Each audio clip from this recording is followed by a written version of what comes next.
العظیم یا صاحب الزمان یا صاحب الزمان یا صاحب الزمان یا صاحب الزمان یا صاحب الزمان۔ عزیزان گرامی، جناب کمیل کو لے کر کے مولا کوفے کے پشت پہ آئے۔ اے کمیل، یہ زمین دیکھ رہے ہو کتنی خوبصورت زمین ہے، کتنی حسین ترین زمین ہے۔ جناب کمیل نے نجف اشرف کی جانب دیکھا، مولا یہ بے آب و گیا زمین، تپتا صحرا، اس میں نہ زندگی، نہ آثار، نہ سبزہ، نہ کچھ، نہ پرندے، کچھ بھی نظر نہیں آتے۔ یہاں تو ہریالی نہیں، آپ اس کو حسین زمین کہتے ہیں۔ مولا نے فرمایا میری نگاہ میں خوبصورت ترین زمین یہ ہے اے کمیل۔ مولا کس بنیاد پر؟ کہا تم جاننا چاہتے ہو؟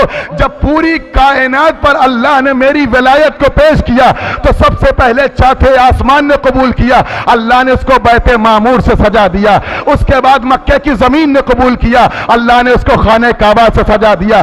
اس کے بعد مدینے نے قبول کیا، اللہ نے رسول خدا کی قبر اقدس سے سجا دیا۔ اس کے بعد کوفے نے قبول کیا، اللہ نے مجھ علی کی قبر سے اسے سجا دیا۔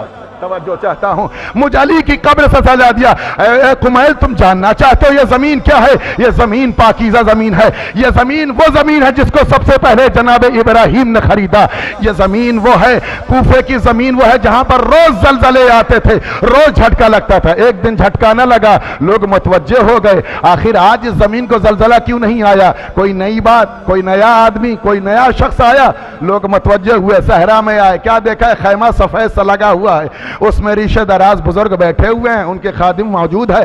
آئے، آپ کون؟ کہاں سے آئے ہیں؟ کہا کیا ہوا؟ کہا آپ کے وجود کی بنا پر اس زمین پر زلزلہ رک گیا ہے۔ آنے والے نے جواب دیا میں ابراہیم ہوں، اللہ نے مجھے بھیجا ہے۔ آپ اللہ کے رسول ہیں؟ کہا بے شک، میں حجت خدا ہوں، نبی مطلق ہوں، اللہ نے مجھے زمین پر اتارا ہے، یہ میرا بیٹا اسحاق ہے، چاہتے کیا ہو؟ کہا یہیں قیام کیجئے۔ کہا نہیں، اللہ نے مجھے زمین کے لیے نہیں بھیجا ہے، ہم کسی اور زمین پر جائیں گے۔ روز متوجہ ہوئے، چہرہ اتر گیا۔ پھر اس کا مطلب ہماری زمین کو امان نہیں ہوگا؟ کہا نہیں، امان ہوگا۔ اگر تم امان چاہتے ہو تو اس زمین کو ہمارے حوالے کر دو، ہم تمہیں پیسہ دیتے ہیں، تم زمین کو بیچ دو۔ کوفے کی زمین کے خریدار جناب ابراہیم ہیں۔ توجہ چاہتا ہوں، جناب ابراہیم نے جیسے زمین کو خرید لیا، اللہ نے جناب ابراہیم کے زمین کو امان دے دی، اب اسے زلزلہ نہیں آیا۔ اس کا مطلب جو زمین بک جائے معصوم کے ہاتھ میں، اس زمین پر زلزلہ نہیں آتا۔ اب اگر کوئی اپنے دل کو امام کے بارگاہ میں بیچ دے، اس پر شیطان کا کوئی اثر نہیں ہوتا۔ جناب ابراہیم نے کہا بیچو مجھے اس زمین کو۔ آواز آئی، جناب اسحاق نے فرمایا بابا اس زمین کو لے کے کیا کریے گا؟ بے آب و گیا زمین ہے، آثار حیات نہیں ہے۔ جناب ابراہیم نے فرمایا میں حکم خدا سے خرید رہا ہوں، میں اس زمین پر ایسے لوگوں کو دیکھ رہا ہوں جو بغیر حساب و کتاب کے جنت میں داخل کیے جائیں گے، بغیر حساب و کتاب۔ یہی فقرہ جب امیر المومنین آئے تو امام نبی زمین کو دوبارہ خریدا، اس لیے کہ امام ہوتا ہے، کسی کی ملکیت پر قابض نہیں ہوتا۔ وہ اور ہوں گے جو ملکیت پر غاصب بن کے امام بنتے ہوں گے، ہمارا امام پہلے ملکیت بناتا ہے پھر تصرف کرتا ہے۔ ہم کسی غیر معصوم کی قیادت کو قبول ہی نہیں کرتے، ہمارا مزاج بھی یہی ہے۔ عزیزو، جب ہمارا امام کسی کی غیر کی ملکیت پر نظر نہیں رکھتا تو شیعان آل محمد کا بھی مزاج یہی ہونا چاہیے۔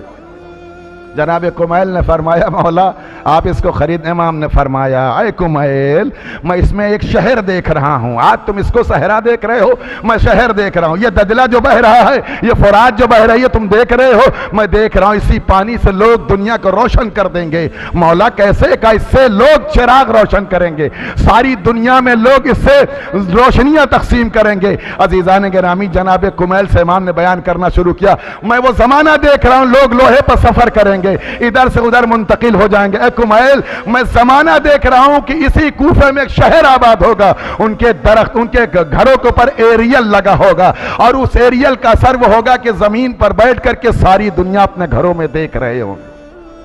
1400 سال پہلے امام سائنس بتا رہے تھے، اپنے گھروں میں ایریل کے ذریعے سے کائنات کو دیکھ رہے ہوں گے۔ آج دیکھ رہے ہیں نہیں دیکھ رہے ہیں؟ عزیزان گرامی، آپ یہاں بیٹھے ہوئے موبائل کے ذریعے سے مولا کے ذریعے دیکھ لیتے ہیں، یہ امام نے اس وقت فرمایا تھا اے کمیل یہ زمین ہماری محبوب ترین زمین ہے.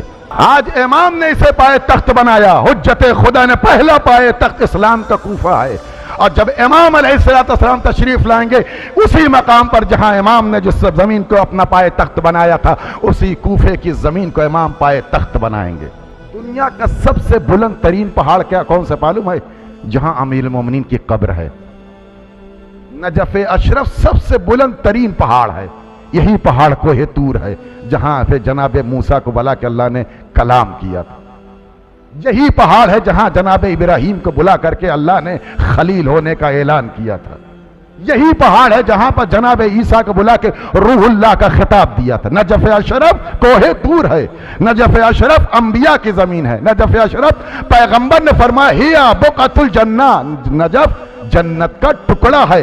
یہ نجف نہیں ہے، نجف اتنا قیمتی شہر ہے اس کا پتھر بھی کم از کم در نجف ہوتا ہے. اس کا پتھر بھی در نجف ہوتا ہے. یہ نجف ہے عزیزان امین ولایت کی زمین ہے. امام نے فرمایا کہ جو 18 غدیر کو صرف نجف حاضر ہو جائے اس کا حاضر ہونا اس بات کی دلیل ہے کہ وہ ولادت میں پاک ہے. نجف اشرف وہ ہے. یہ بھی اتنا اونچ اسی پہاڑ پر جناب نوح کے بیٹے نے پناہ مانگی تھی. اسی لیے وجہ تشمیہ ایک سبب نجف کا یہ بھی ہے. نئے کہتے ہیں پگھلنے کو، جف کہتے ہیں سوکھ جانے کو. مفسرین نے لکھا کہ جب وہ جناب نوح کے بیٹے نے کہا ہم اس پر چڑھ جائیں گے تو اللہ نے اس پہاڑ کو کہا کہ تو میرے دشمن کو پناہ دے گا، تو شرم کی وجہ سے پتھر یہ پہاڑ پگھلنے لگا اور اتنا پگھلا کہ دمشق کی حدوں تک جا کے لگا. اور جب پگھل کے سوکھ گیا تو اس کو کہتے ہیں جف، اسی لیے اس کا نام پڑ گیا نجف.